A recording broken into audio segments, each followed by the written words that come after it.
This is Andi Purewal for Boxing Social in association with Betfred. I'm delighted joined by Kalle Sauerland here in Cardiff. Kalle, firstly, how are you?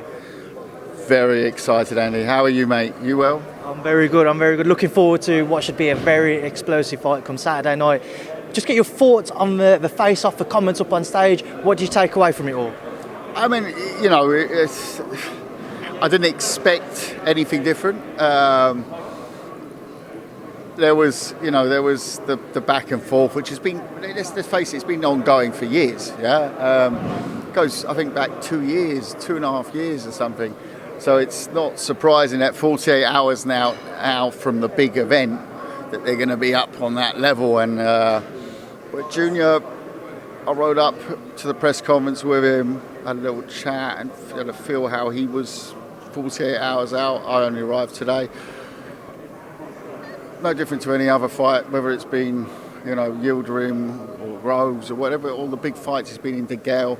He doesn't really switch a gear mentally. He stays cool as a cucumber. He says those things, but he's just there picking on pieces out. And Liam, when they were, it wasn't actually the face-off, it was when they were being pulled apart there was certain words that even on a family channel like Boxing Social I wouldn't mention, but no, it was heated, and I think that face-off tomorrow we're going to need a firm grip of the gentleman, because or else there might be some issues before the fight. But it's going to be a throwback fight. I'm telling you now. Come forward fighters. It's a great recipe. Very boisterous crowd in Cardiff, and you know, I think that Junior will thrive on that. I truly do. I think he will thrive on it, and I think for Liam, he'll never have had that atmosphere for him to that degree. I know he's been in big fights before and stuff, but it'll be interesting how he reacts. We know how Eubank will react. We know that he's been there before, hot atmospheres, and I'm sure it will be the hottest of the hottest on Saturday night in Cardiff. But he has been there before. But the other thing about that Turkish crowd with Yildirim, that was,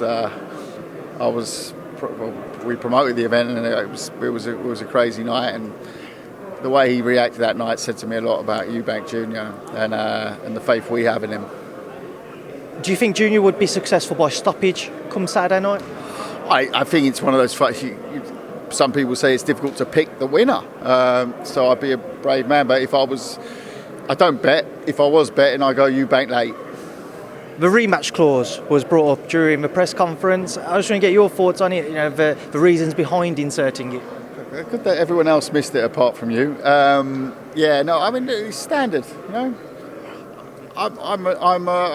know, I'm looking out for Junior's career. He actually didn't know about the rematch. Well, he doesn't know about the rematch clause because that's another side of the business. It's my contract with Williams and his team, and that's something that I, as a promoter, have done to ensure.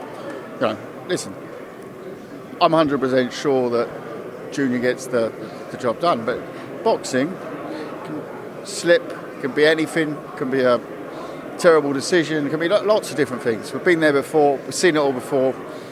Creates a much better feeling for me sitting there ringside knowing we've always got a plan in place. There's always got a plan B, C, D and E.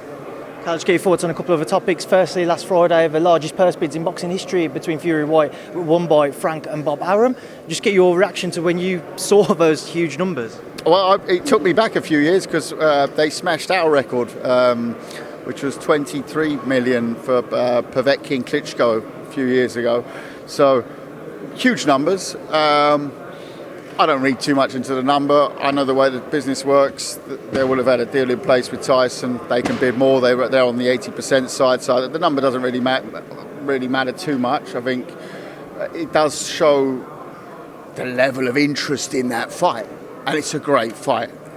And there's great fights at heavyweight at the moment. You know, I would have loved to have seen Usyk Fury first. I think that fight would have brought everyone, including Dillian and including AJ, more over the year. But hey, it's not bad backup, is it? I mean, it's all got those two almost semi-finals, and then you got a final. But there's nothing contracted that has to happen, so it's still a little bit up in the air. And I think that listen, heavyweight boxing's doing fantastic at the moment, and that filters down the whole sport. So it's great, and I think it's going to be a hell of a fight. I just think that Tyson Fury at the moment is the best heavyweight on the planet, the most all-equipped heavyweight on the planet of the champions. It's a tough man to beat. Filip Hrgovic, Kalle. What is going on there? What is the latest, obviously, on the back of Tony Yoka not being able to face him now? Well, we've got to move on to the next king of the heavyweight division. Look, it's a frustrating process. We're down to Zing Zhang. His nickname Zing Zhang Bang, isn't it? But Mr. Zhang and Mr. McKean from Australia. It's unprecedented, We've gone outside the top 10 even now. And I just feel that the sport has to do something about it, because this might happen again to someone else. And I think that people who haven't got a justifiable reason, who turned down the opportunity, should be not removed from the top 10, but they should be barred from the rankings for a period of a year.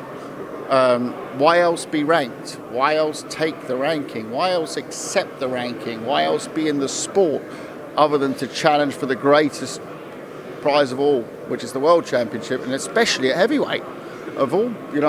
That's everything when you relate to boxing, it's that's very much the thing, and that's the part that, forget the business part of it, which is a real pain in the backside, but we're getting there, and I do hope that, Zhang publicly has come out and privately also has informed his promoters that he wants that fight. I don't speak Chinese, so I can't clarify whether that is the case or not. But Eddie, who clearly does speak Chinese, has told me that it works, and we will have a fight. So that's what I've been told. He hasn't officially confirmed it yet. I do find it a little bit suspicious that they've asked for 24 hours more for language issues around a letter that is 2 paragraphs long and informs him that he's got 48 hours to accept the challenge or not, or 72 hours. What do you read into that? I don't know. Are they already negotiating behind the scenes? I don't know. They should just call the fight on. And if we can't find a deal, there's something called a purse bid. Maybe someone bids 42 million for the fight. You never know. Well, Kalle, we'll leave Chinese billionaires out there. Kalle, we'll leave that there now. I know you're a busy man. Thank you for speaking to me in Boxing Social. Thank you, Andy.